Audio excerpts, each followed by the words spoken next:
Hello, everyone. Welcome to season 2 of the Creative Labs. Fantastic start this week with our guest that I will introduce in just a moment. But first, I want to bring one more time, as always, my partner in crime, Stuart. Hey, how you doing? Hi, Flavio. Good to be back on the show. I'm really glad to have the next season up and running. It's been great to look back last time as we did in the last episode at what we achieved in season 1. And we've got a cracking topic now to kick off season 2. Yeah, we've got quite some stuff going on. So interesting enough, in marketing, we keep talking about content, and this is really, really cool.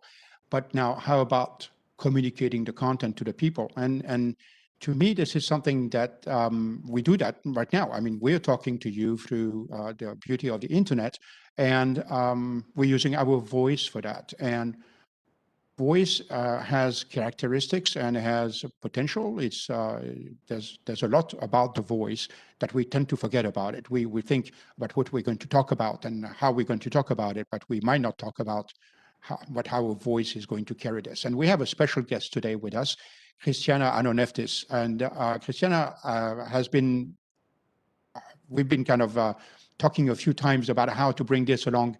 And she has a very unique, I think, position as a professional voice coach and bringing the people about how to use their voices better. Christiana, welcome to the show. Thank you very much, Flavio and Stuart. Thank you for having me. I think there's going to be, this is a topic that normally in marketing we don't touch about, voice. I mean, Stuart has a voice. I have a different voice. You have a different voice. Everybody has specifics into their voices, and I think we really don't work it so much. I mean, the professionals like yourself, right? Professional vocalist, you do a lot with the voice. So tell us more first about your background. What brought you into the voice business? As you said, Flavio, I have a very eclectic background, so I'll share very briefly with you a little bit about what I've done in the past and what has led me now on this path. So I am a high performance and vocal branding consultant, an active opera artist, and also a lyric diction coach. I work in many theatres around Germany and also here in Munich. I'm based in Munich, born in Melbourne, and my roots are in Cyprus. So I'm also an intercultural mix or a world citizen, if you wish.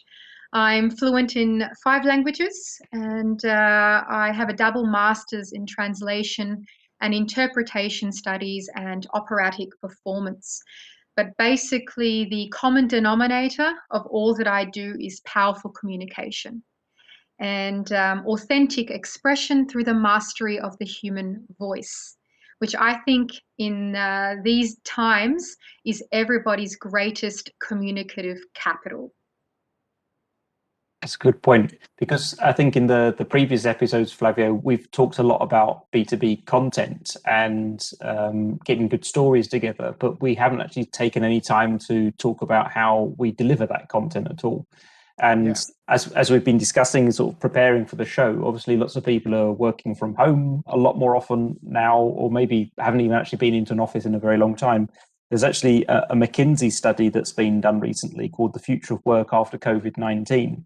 And according to their study, they think somewhere between 20 and 25% of people could work from home 3 to 5 days a week with no loss of productivity.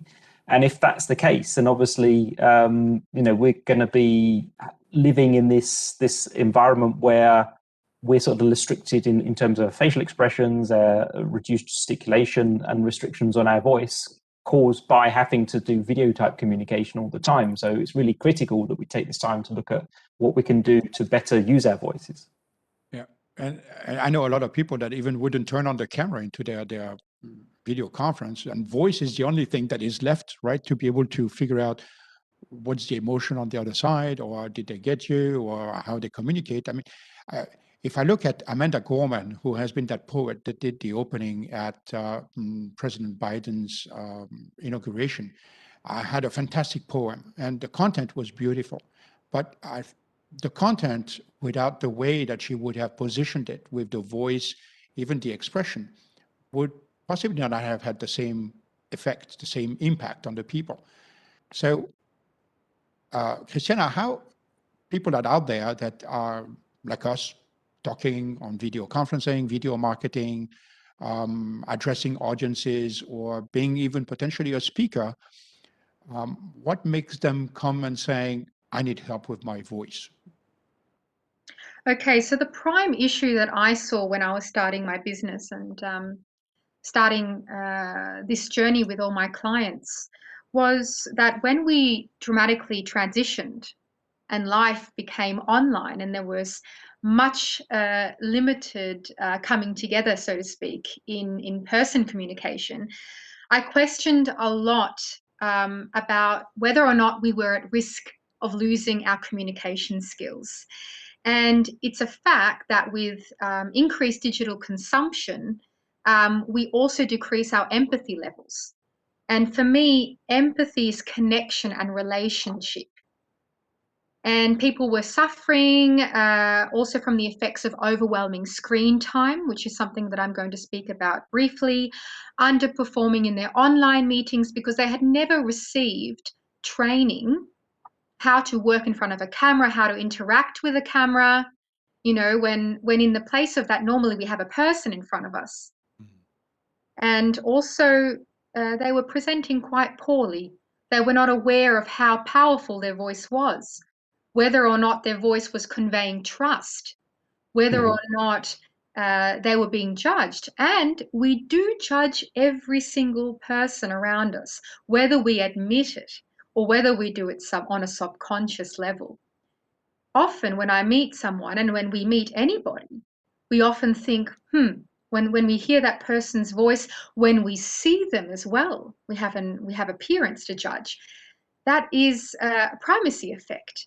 And it is a proven fact that 70% of first impressions count. So I think in this day and age where everything is online, we have to not only take care of the nonverbal communication, gesticulation or minimized gesticulation, facial expression, but also voice.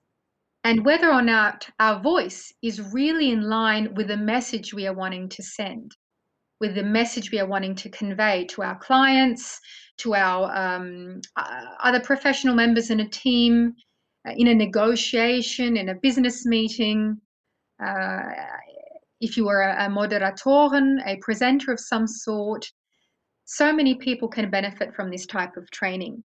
And anyway, it got me thinking, well, let's get back to the basics and let's value better our prime communication instrument.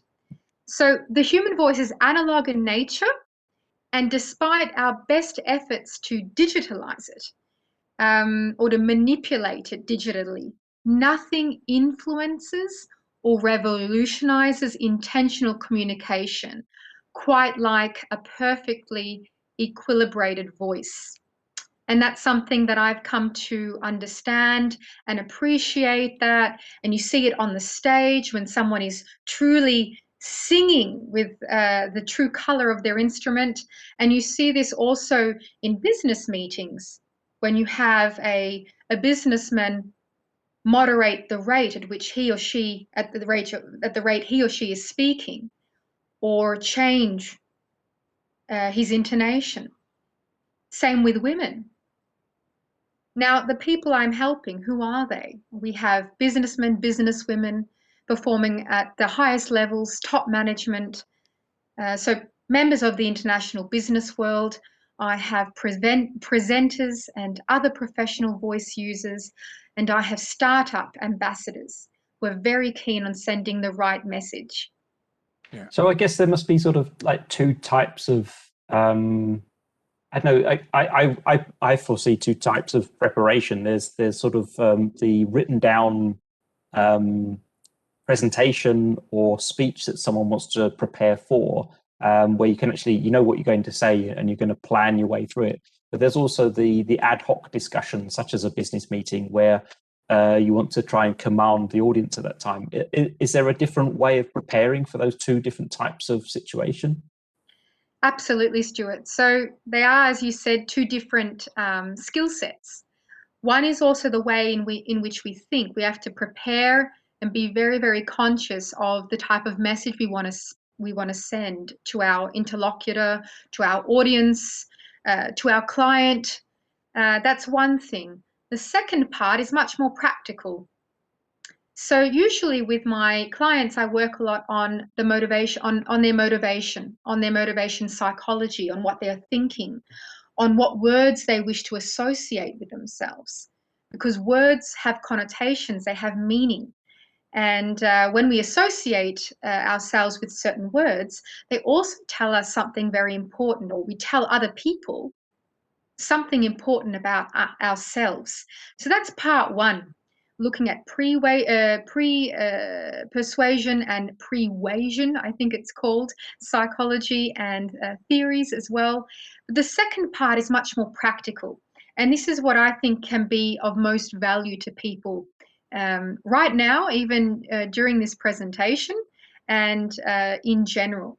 So I work a lot in part two with the body, the breath, and then, of course, the voice. And I think nowadays we need to be aware, especially in this new way of work. Stuart, you also referenced a study before, that our bodies and basically the way we work now is different. We have so many more meetings, and we don't have these points where we can just relax, go outside, maybe go to the coffee machine with a colleague. And that's a 5-minute, 10-minute break that you normally don't have when you have back-to-back meetings. Also, people are so keen on using time all the time, using every single second in the day. And I want to encourage people also to block in rest, rest between important calls, rest between meetings, drink a lot of water, and have an office set up, even in your home, that encourages you to be in a better mind approach, but also to prepare your body, prepare your voice. And that's something I would like to speak about next up. I think we'll do something about that, because I know you have prepped a couple of ideas. But for the people out there that are watching this program, traditionally marketing is about the creation of content, and if advertising comes up, we can tell that in many cases, if you would leave the place where you would see an advertising clip or something, many times through the jingle, the music, or even the voice of the presenter, you would be able to relate about what the product is or what the service is, or even the brand associated with that.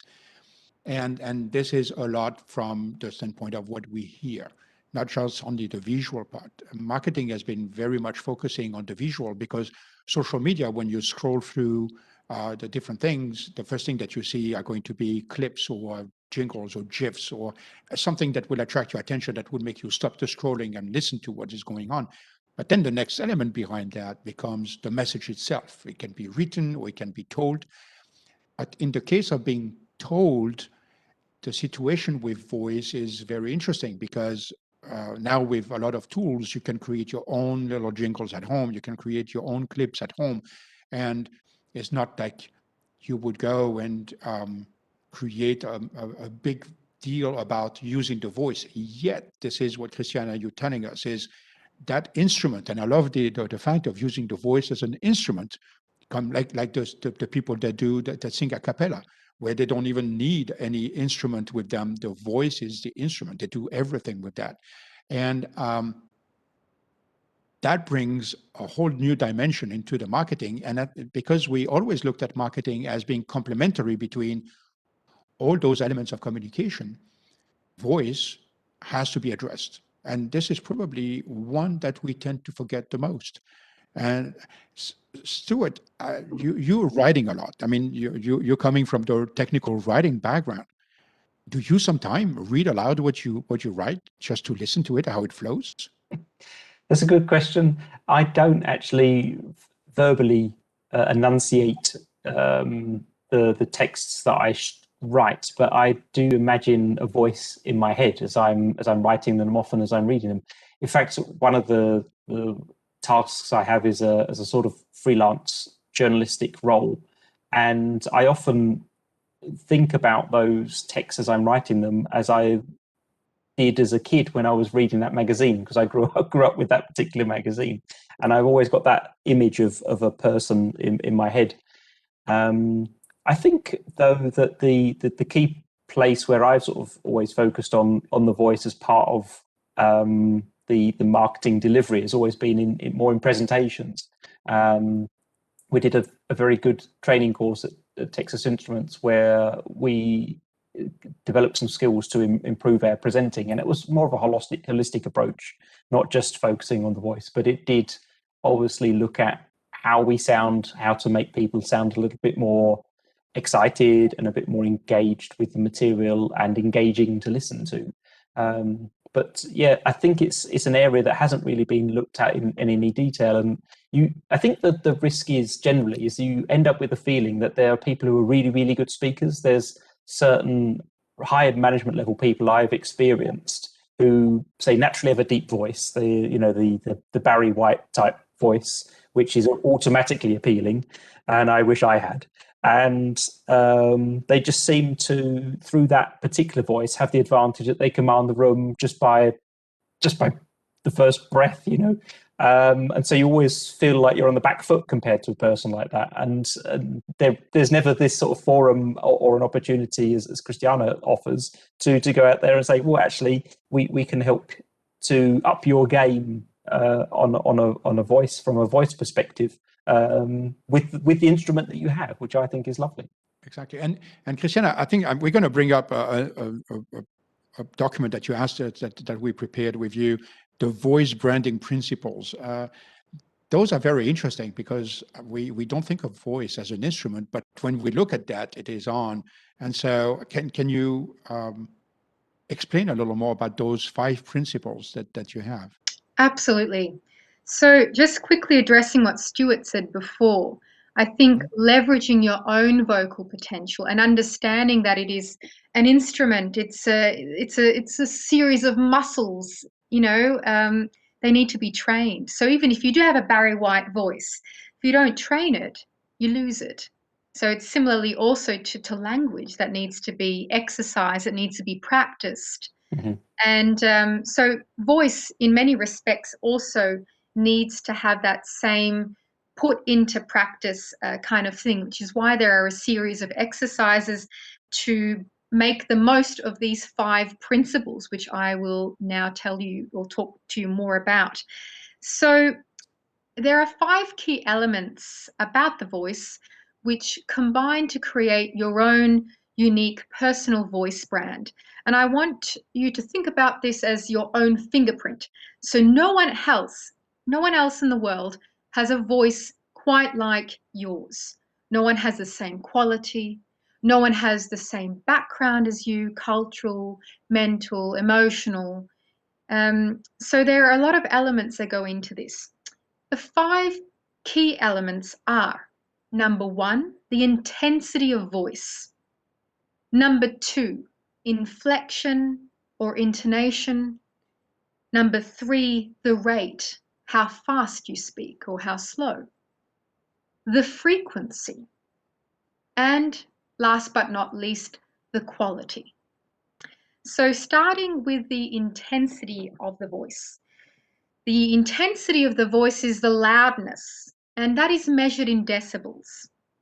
And loudness, or volume, so to speak, is something that is influenced by our culture, by our personal background, and our aesthetic biases. Okay, so I remember when I first moved to Germany and I was speaking with a friend in the restaurant, my friend said, "Shh, Christiana, you're too loud." Whereas in Australia, we're all yelling when we're speaking. So that was a cultural bias that I had to sort of get used to. You have a bigger territory in Australia to reach out to the others. Oh, absolutely. There's more distance, yeah. There is more distance. I mean, the whole of Europe, I think, save for Russia, can fit into. Yeah, exactly. That's what I mean. Yeah. Yeah. Yeah. So the comfort level of intensity, that was really interesting, how culture played a role in that. Mm-hmm. Number 2, inflection or intonation. So that means not staying on one note the whole time. Yeah, that we want to have highs and lows. For example, in Mandarin and other Asian languages, intonation is very, very important. It even changes the meaning. It does. Now, this is not so dramatic in English, but for example, young women, for example, often suffer from the Valley Girl accent, where they intone the end of their statements and they sound like questions. And this denigrates their intelligence. It denigrates the way they present themselves, for example. And this is a very interesting point because this has changed over time. Since since the feminist movement, women's voices are no longer as high pitched. And that's because it's no longer perceived to be attractive. So vocal branding is important because we are telling something about ourselves to our interlocutor. We are transmitting a message about ourselves, not just the content, but something about ourselves. And that's, sorry, I mean, just interrupting you here. This is interesting because one of the episodes we talked about storytelling, right? And at the same time, we talked about how is it that one piece of information, when it would be translated or transcreated into a different language, would change slightly because it cannot be exactly translated. But what you're saying is that in some cases, because some languages are more musical than others, it could also change the intonation on the way that those are being communicated. Absolutely, Flavio. And I have to say that when I speak in Italian, it's different to when I speak in Greek. Same if I'm speaking in German or English, that differs. So certain languages have every language has its own flavor. Different So that's rhythms why, also, right? Different rhythms, different speeds. absolutely, yeah. And the pattern of statements, the prosody of the language is different. That's why, for example, with opera singers, when I'm working with these fine singers at the opera, in the theatre, the way they pronounce Italian, the way they sing Italian is different to the way they will sing German or English, because the whole language is completely different. The prosody, the music of the language. So that's what I mean by intonation, the pattern of pitches, and we can regulate that and send a message about ourselves. Are we to be trusted? Are we intelligent? Are we stupid? Yeah. All these little things. They are the subconscious messages we send, and we've got to be very, very aware of that. I think it's all part of nonverbal communication. I guess there's also part of that as well, applies to when you're talking in a language that's not your native language. Obviously, you want to try and also ensure the intonation as you deliver the words matches the intonations that's expected of the language. And even when we think about English, English is spoken differently, obviously in Australia, in America, in the UK, in New Zealand, there's all sort of subtle differences as well. And you'll come across differently. Someone would be confused or surprised or even maybe not think that you're capable if, just by listening to how you're expressing yourself. Exactly, and that's quite scary, I think, as well. That's why we need to bring awareness. Exactly. More than ever. We're moving quite quickly across our timing here, so I'm trying to go on to one interesting thing. I mean, when we prepared this episode, Christiana, you said that you have a couple of interesting exercises you recommend for everyone to prepare their voice before they would go either speaking to an audience or doing a video conference or recording their next advertising campaign, anything like this. So can you tell us more? We have like 5 minutes left, so I'm trying to squeeze that in.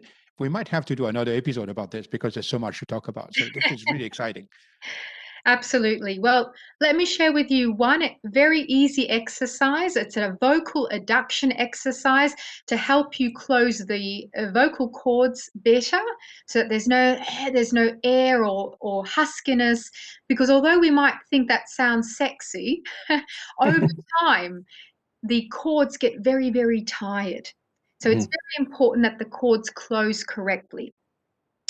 with the other three, or the other three things, or the other two things on our list, Flavio, do you want me to quickly go through that before I hit the next exercise, or no? I think I'd like to go on to the exercise, Yeah, if you don't mind, because I think yeah, it's more visual and interesting.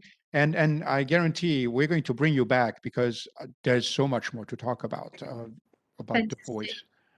Okay, so in your home offices, I recommend you have two things. One is a lovely big old exercise ball. This is exactly what I'm sitting on right now. So I'm actually able to jump up and down if I so wish it. I won't do that because I don't want to make you seasick. So a lovely big exercise ball. Why do I use it? Well, my posture isn't activated, energy is flowing, and my breath is not being locked. So diaphragmatic breathing is a lot easier. I feel like my voice is sitting on the breath, that it's active, and it's much less effortful for me. Second, to have some straws in your home office is always helpful.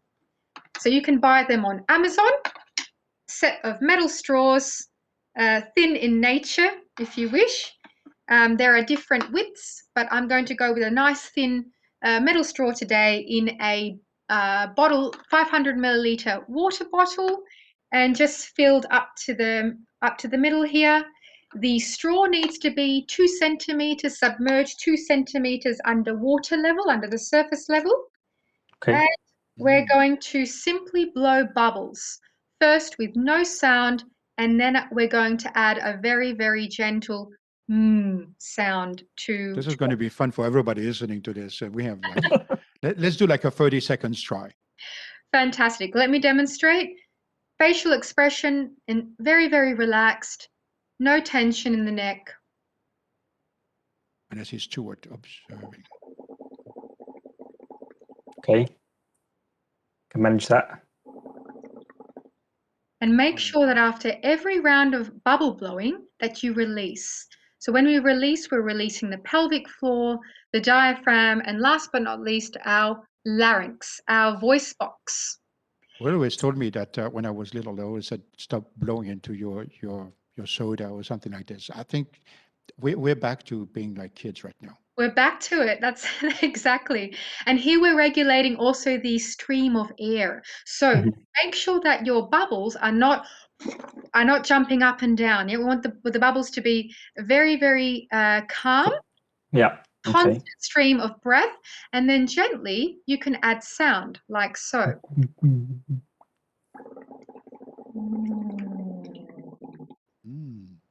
That sounds like fun. Oh, that's really difficult. Adding sound is really difficult to the blowing. This is in fact not as simple as what you would think it is, right? I get one or the other. It's simple, but it's not easy. All right. I mean, this is the time we have for today, and I think this is really a great exercise, Christiana. Thank you for making this a little more interactive than usual, and using also our breath to train the voice.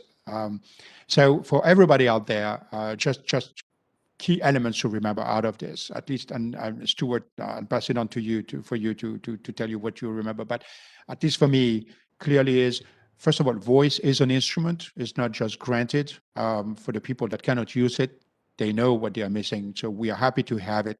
We have to take care of it. We have to nurture it and train it.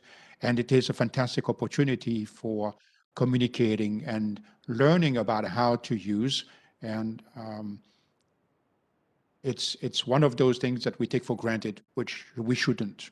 Right, Stuart? Yeah, I think the one of the key takeaways here is it's a tool, isn't it? It's a tool, and it needs to be used regularly and practiced, just as we would do as a professional cyclist or as a cricket player, any sort of sports person. And it's critical that we take the time to learn more about how this instrument functions. Just like we take time to learn how Zoom or WebEx or whatever video call tool we're using functions so we can use it properly.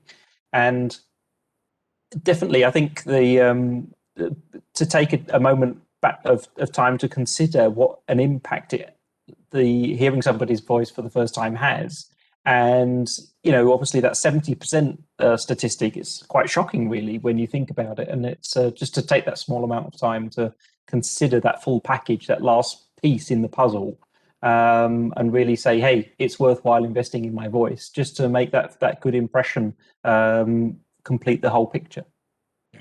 Christiana, thank you for joining us today. And don't forget, if you're looking for a voice coach, Christiana is doing this with people from the corporate world, people from the artistic world. This is something I might in fact sign up for a test on this, because it might be very interesting. So we bring you a better voice through the creative minds. And thank you for joining us today. Thank you very much for having me, Flavio and Stuart. I've really enjoyed my time. Wish we had even more time to speak about this, but I'm looking forward to the future and talking with you both more. I am sure that we're going to put this on again. And the creative minds, as you can see, we have a lot to talk about and use their voices. And so please don't miss it. Subscribe for the channel. There's more coming up in 2 weeks. Special, very interesting live from Taiwan. And this is not happening every day. So the creative minds are there. Let us know what you'd like to hear next from us. If you have any questions, join in on LinkedIn. Thank you for watching. Talk to you soon.